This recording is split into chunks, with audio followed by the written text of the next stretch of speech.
चलिए दोस्तों, नमस्कार। आपका स्वागत है एक नई कहानी के साथ। कहानी है गौतम बुद्ध को जो विराग जीवन में प्रविष्ट हुए थे, कहाँ से उनको टर्निंग पॉइंट था। चलिए दोस्तों, मैं आपको सुना रहा हूँ।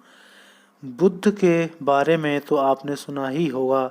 उन्हें जिस बात से विराग हुआ, जिस बात से वे विराग के जीवन में प्रविष्ट हुए, जिस बात से उन्हें सत्य की आकांक्षा पैदा हुई, वह कहानी बड़ी प्रचलित है, बड़ी अर्थपूर्ण है।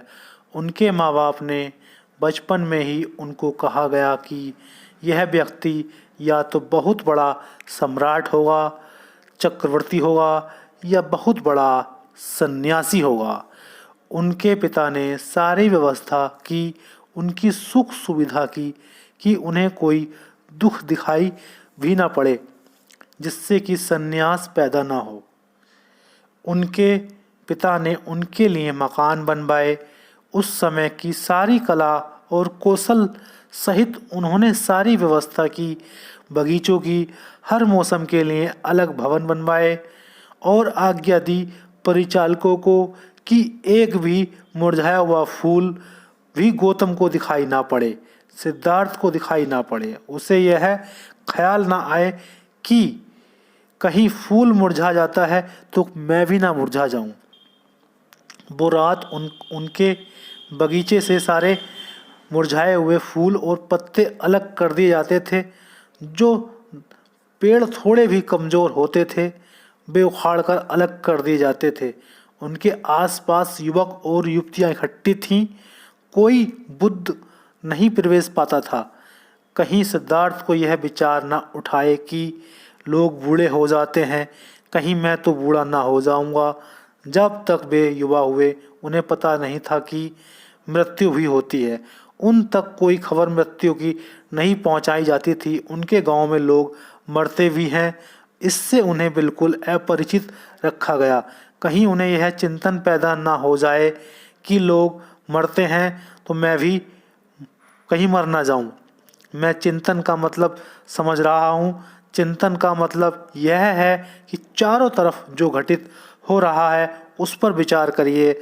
मृत्यु घटित हो रही है तो सोचिए कि मैं तो नहीं मर जाऊंगा। बुढ़ापा घटित हो रहा है तो सोचिए कि मैं तो बूढ़ा नहीं हो जाऊंगा। चिंतन ना पैदा हो जाए बुद्ध में। इसलिए उनके पिता ने सारा उपाय किया और मैं चाहता हूँ कि आप सारा उपाय करें कि चिंतन पैदा हो जाए।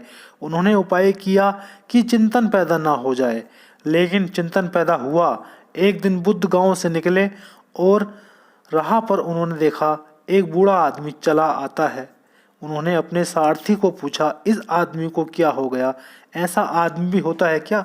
सारथी ने कहा, झूठ मैं कैसे बोलूं, हर आदमी अंत में ऐसा ही हो जाता है। बुद्ध ने तत्क्षण पूछा, मैं भी?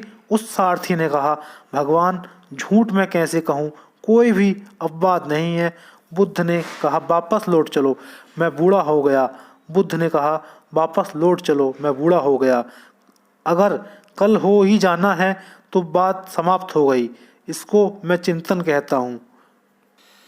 लेकिन सारथी ने कहा, हम एक युवक महोत्सव में जा रहे हैं, सारे गांव के लोग प्रतीक्षा करेंगे, इसलिए चलें। बुद्ध ने कहा, अब चलने इसमें कोई रस ना रहा। युवक महोत्सव व्यर्थ है, क्योंकि बुढ़ापा आता है। लेकिन वे गए और आगे बढ़े और उन्होंने देखा एक अर्थी लिए लोग जा रहे हैं। कोई मर गया है। बुद्ध ने पूछा, क्या हुआ? ये लोग क्या करते हैं? ये कंधों पर किस चीज को लिए जा रहे हैं? सारथी ने कहा, कैसे कहूँ, आज्ञा नहीं, लेकिन झूठ ना बोल सकूँगा।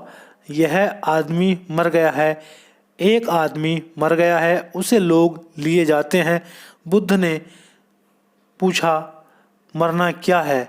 और उन्हें पहली दफा पता चला एक दिन जीवन की सरिता सूख जाती है और आदमी मर जाता है। बुद्ध ने कहा, अब बिल्कुल वापस लौट चलो। मैं मर गया हूँ, वह आदमी नहीं मरा, मैं मर गया हूँ। इसको मैं चिंतन कहता हूँ। वह आदमी चिंतन और मरण में समर्थ हुआ जिसने दूसरे पर जो घटा उसे समझा और जाना कि वह उस पर विघटित होगा। वे लोग अंधे हैं जो चारों तरफ जो घटित हो रहा है उसे नहीं देख रहे, और इस अर्थ में हम सब अंधे हैं। और इसलिए मैंने वह कहानी कही अंधे आदमी की जो सांप को हाथ में लिए चलता है। वो कहानी आपको मुझे दूसरी वीडियो मिल जाएगी, आप सुनना, उसको पढ़ी हुई है, वो भी एक अंधे की कहानी के नाम से डाल रखी है मैंने। दोस्तों यह थी कि गौतम बुद्ध जी की कहानी।